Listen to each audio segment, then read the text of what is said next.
Он изменил карту мира. Он прошел от Греции до Индии, покорив все на своем пути. Александр Македонский. Царь, полководец, живой бог. Его жизнь была подобна вспышке молнии, яркой и короткой. Но история его смерти и похорон оказалась куда длиннее и загадочнее, чем все его сражения. Это детектив, растянувшийся на века, где есть все – золото, предательство, политические интриги и легенда, которая заставляет задуматься о вечном. Когда тело Александра везли из Вавилона, его поместили в стеклянный или хрустальный саркофаг, заполненный медом или специальными благовониями для сохранности. Якобы саркофаг был таким простым и открытым, что все могли видеть тело царя, и его руки были сложены так, что ладони были развернуты и пусты. Этот жест должен был демонстрировать всему миру глубокую философскую истину. Смотрите, Александр, владевший несмятными богатствами, завоевавший полмира, уходит в загробную жизнь с пустыми руками. Он не взял с собой ни золота, ни драгоценностей, все земные блага тленны и остаются в этом мире. Что стоит за этой красивой легендой? Это, наверное, не исторический факт, а аллегорическая легенда, возникшая позже. Вот несколько причин, почему это, скорее всего, вымысел. Птолемей, захвативший тело, стремился обожествить Александра и представить его не просто как македонского царя, а как вечного правителя Бога. Для этого требовалась пышная, закрытая гробница и саркофаг, а не публичная демонстрация тела. Тело было политическим активом, а не объектом для моральных проповедей. В древнегреческой и македонской традициях не было обычая публично выставлять тело на показ во время долгого путешествия. Напротив, его тщательно оберегали и скрывали в богато украшенном катафалке. Ни один из современных этим событиям историков – Арриан, Плутарх, Диодор, подробно описывавших похороны и катафалк, не упоминает о таком символическом жесте с открытыми ладонями. Эта легенда появляется в более поздних, средневековых источниках и фольклоре. Эта легенда – прекрасный пример бродячего сюжета или моральной притчи, которую приписывают разным великим правителям и мудрецам. Подобные истории о правителе, который на смертном одре показывает, что нельзя забрать с собой богатство, рассказывали и о других исторических личностях.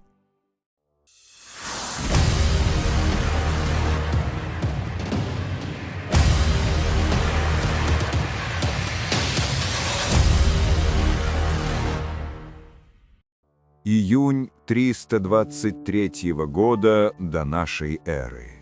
Александр умирает в расцвете сил.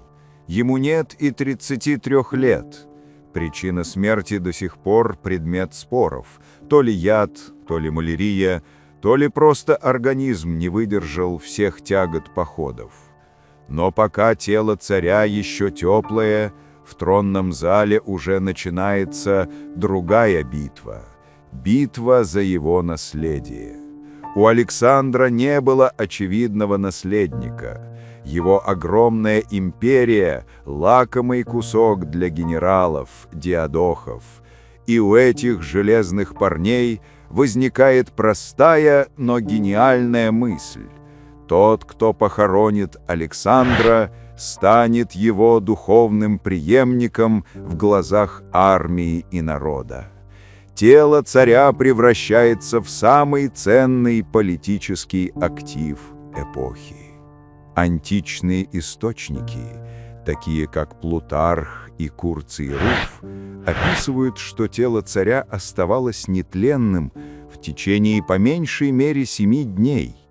В политической атмосфере того времени этот факт не мог быть расценен иначе, как чудо, подтверждающее божественный или, по меньшей мере, героический статус Александра, который сам активно пропагандировал идею своего происхождения от Зевса Аммона. Подобное длительное сохранение тела, независимо от его реальных причин, болезнь или эффективное первичное бальзамирование, имело критическое значение для временной стабилизации ситуации. Отсутствие скорого разложения позволило Пердикке, главному регенту, выиграть время для организации преемственности и подавления немедленных внутренних конфликтов в Вавилоне. Если бы физический символ власти, тело царя, быстро разложился, миф о божественности Александра был бы подорван, а диадохи потеряли бы основной легитимирующий инструмент раньше, чем смогли бы закрепить за собой право на его использование. Успешная консервация тела, воспринятая как проявление божественного благоволения, послужила оправданием для двухлетней задержки, необходимой для строительства монументального погребального кортежа, пока за кулисами шли напряженные политические торги о разделе власти. Таким образом, консервация была не только религиозным или санитарным тактом, но и первым и важнейшим политическим требованием, предъявляемым к его похоронам. Процесс подготовки тела Александра к вечному путешествию представлял собой синтез передовых эллинистических, египетских и месопотамских техник. Для консервации использовались воск, ароматические смолы и, что особенно важно, мед. В отличие от традиционного египетского бальзамирования, которое делал упор на обезвоживание, метод, примененный в Вавилоне, был адаптирован для долговременного хранения с целью последующей транспортировки. Использование меда, известного своими антисептическими и консервирующими свойствами, было древним методом, применявшимся для длительной перевозки важных грузов. Это было критически необходимо, поскольку конечной точкой, согласно первоначальному плану Пердикки, должна была стать Македония, место упокоения аргиадской династии в Эгах. Тело должно было выдержать переход через пустыни и враждебные территории. Свидетельства указывают, что изначально останки были помещены в золотой саркофаг. Тщательность и беспрецедентная роскошь, проявленные при подготовке тела, были не просто данью уважения усопшему монарху. Была целенаправленная пропагандистская кампания, призванная подчеркнуть не только его звание царя, но и его исключительное положение героя. Использование дорогостоящих, трудоемких методов и золотого саркофага служило на цели демонстрации уникального, почти неземного статуса усопшего. Обосновывало, почему обладание телом стало символическим трофеем, вокруг которого развернулась ожесточенная политическая борьба. Пердикка, как назначенный регент, взял на себя ответственность за организацию похорон. Его первоначальный замысел заключался в доставке тела в Македонию, в гробницу предков.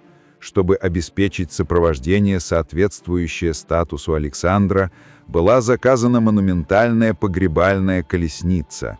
Строительство этого колоссального катафалка заняло около 2 лет, с 1323 по 1321 годы до нашей эры. Создание этой колесницы, детально описанной Диодором Сицилийским, было продиктовано стремлением к максимальной символической демонстрации. Колесница, или хармомакса, была по сути движущимся храмом, украшенным золотом, драгоценными камнями и барельефами. Ее символика была напрямую связана с культом Гелиоса, Солнца, что прямо поддерживало божественные претензии Александра. Эта колесница несла в себе мощный политический посыл, являясь зримым подтверждением того, что царь был не просто человеком, но фигурой, достойной обожествления. Именно этот монументализм и медленность, вызванные желанием пропаганды, в итоге облегчили перехват кортежа. Погребальный кортеж, подготовленный в Вавилоне, описан как чудо инженерной мысли и роскоши. Диодор Сицилийский предоставляет подробнейшие сведения о его конструкции. Это был колоссальный катафалк, оснащенный колесами и богато украшенный золотом и пурпуром.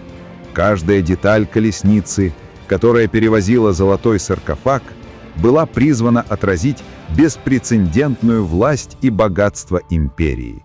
По данным источников, сооружение было настолько огромным и бронированным, что требовало большого количества людей и животных для перемещения. Ключевая значимость этой монументальной колесницы заключалась в ее двойной роли. Она была одновременно средством транспортировки и объектом пропаганды. Однако чрезмерный масштаб имел критическое следствие. Он сделал передвижение чрезвычайно медленным.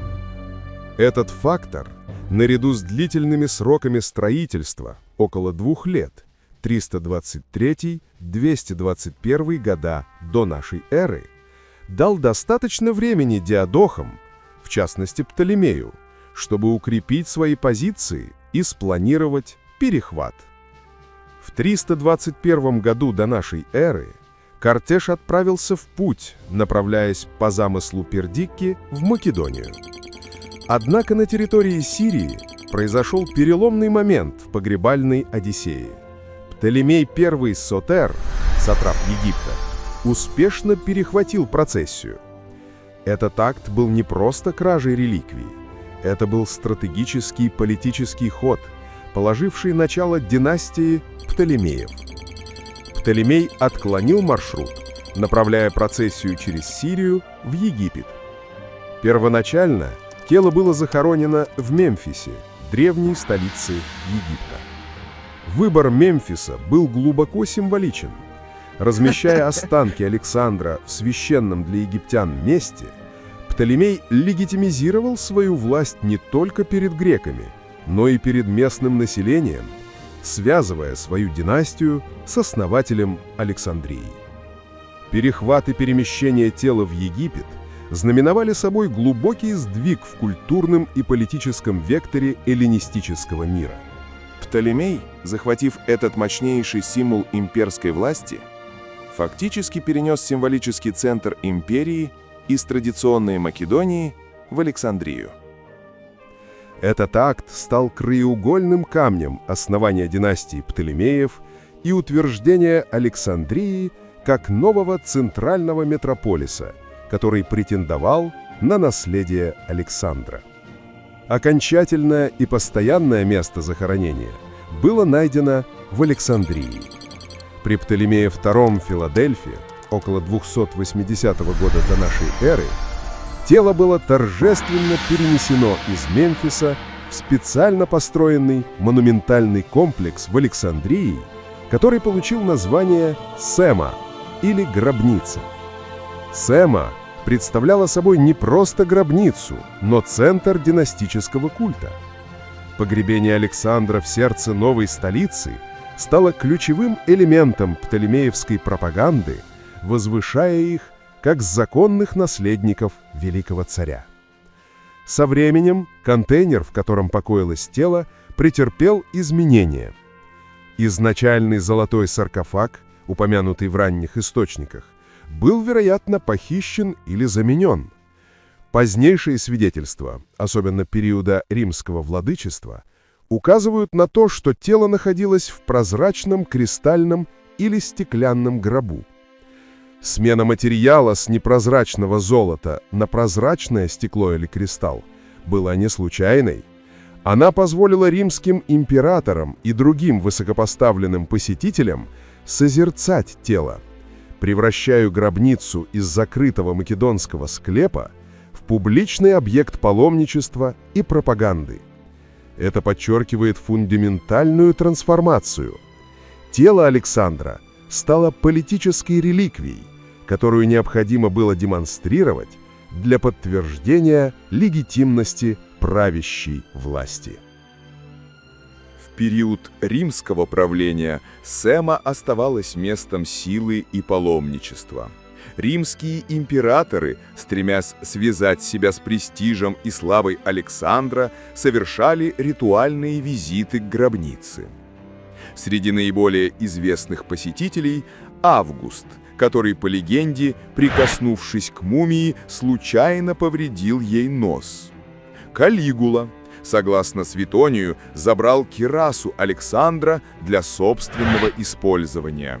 Эти действия, задокументированные историками, показывают, что тело Александра, благодаря своему нахождению в прозрачном гробу, было не только видимым, но и физически уязвимым. Видимость, которая была необходима для публичного культа Птолемеев и ритуальных визитов римских императоров, также привела к его постепенному расхищению и повреждению. Последним римским императором, о визите которого известно, был Септимий Север, конец II века нашей эры. Считается, что Север после своего посещения принял меры по запечатыванию гробницы и сокрытию всех связанных с ней документов. После этого момента точные сведения о местоположении Семы исчезают из исторического нарратива, превратив поиск гробницы Александра в одну из величайших археологических загадок античности. В контексте поиска утраченной гробницы стоит упомянуть археологическую путаницу XIX века. В Александрии был обнаружен массивный саркофаг, который на протяжении некоторого времени ошибочно приписывали Александру Македонскому. Утверждалось, что тело Александра было перенесено в древнеегипетский саркофаг Никтанеба II. Эта гипотеза, получившая широкое распространение, например, благодаря работам А.П. Стэнли, была признана современной археологией спекулятивной. Саркофаг Никтанеба II, изготовленный из черного базальта и покрытый иероглифами, явно не был связан с греко-македонскими погребальными традициями и не имел никаких доказательств того, что в нем когда-либо находились останки Александра. Тем не менее, античные свидетельства о том, что тело Александра находилось в прозрачном кристальном гробу, не следует отбрасывать. Вполне вероятно, что это были описания внутреннего контейнера, который был помещен внутрь монументального внешнего саркофага, не обязательно саркофага Никтанеба II. Прозрачный контейнер служил средством для демонстрации мумифицированного царя, в то время как внешний саркофаг обеспечивал защиту и символическую величественность. Историки, писавшие о диадохах, такие как Диодор Сицилийский, а также биографы Александра Плутарх, Курций Руф и Ариан, подробно описывают политические маневры, роскошь кортежа и даже обстоятельства смерти, но ни один из них не упоминает столь мощный и скандальный жест, как пустые, торчащие из саркофага руки. Вместо того, чтобы быть зафиксированным в исторических записях, миф часто анонимно приписывается либо самому Александру в форме последнего завещания, либо неким его мудрым врачам или философам. Это классический риторический прием, используемый в морализаторской литературе для придания вымышленному поучению авторитета древности. Отсутствие этого мотива в источниках, которые были политически мотивированы использовать любую информацию о желаниях или символических жестах царя, является решающим аргументом. Исторический Александр, скончавшийся в разгар планирования похода в Аравию, был прагматичным, амбициозным лидером, чья главная забота была о закреплении легитимности своего культа. На этом фоне завещание о демонстрации пустых рук диаметрально противоположно его известному историческому стремлению к беспрецедентной вечной славе. Историческая реальность погребения Александра была связана с беспрецедентной роскошью и пропагандой божественности. Все усилия Пердикки и позднее Птолемеев были направлены на то, чтобы тело демонстрировало максимальное величие. Тело Александра был символом, который должен был служить живым, а не наставлять их на путь смирения. История последнего пути Александра Македонского – это не просто рассказ о древних обрядах. Это история о том, как слава переживает человека, как политика использует память и как люди ищут в прошлом не только факты, но и вечные истины. Он мечтал о бессмертии и обрел его, но не в золотом саркофаге, а в бесконечных вопросах и легендах, которые мы продолжаем обсуждать спустя более 2000 лет.